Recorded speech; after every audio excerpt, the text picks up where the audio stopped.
So in Malta, we don't have very many sheltered employment facilities.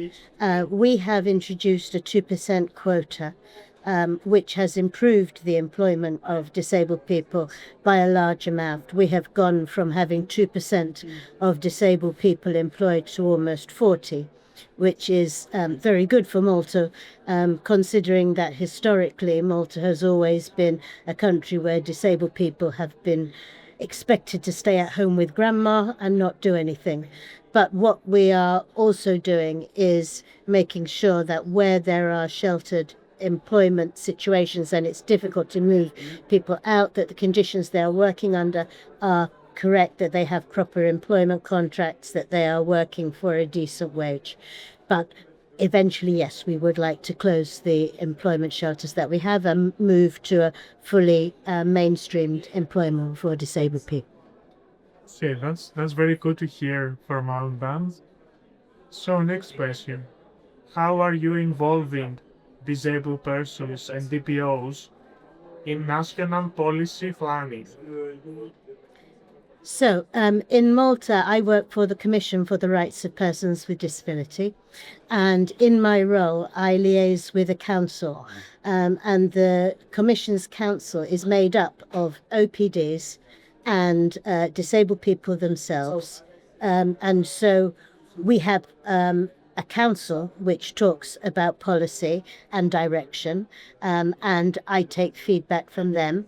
And in addition to that, we have a feedback network. So I have a list of almost 50 OPDs and NGOs who are permanently providing me with information about what they feel, about policy, about the way things are going. They give me complaints that I need to look at.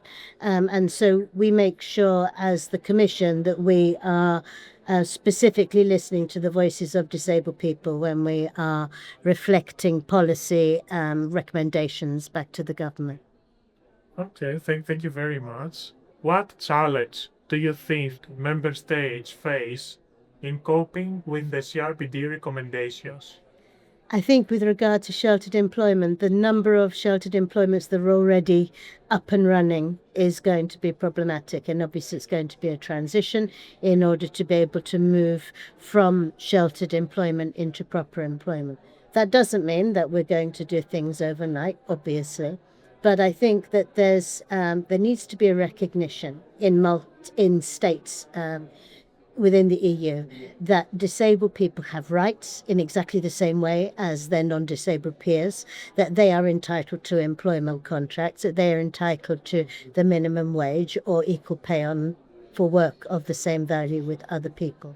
And I think that there's a culture change that needs to happen. We need to move from putting disabled people in sheltered employment as a means of babysitting or giving them something to do and keeping them off the streets, to move towards recognizing that they have hopes and ambitions, that they have things that they would like to do, and that they should be given the opportunity to do that. But that's a mindset change.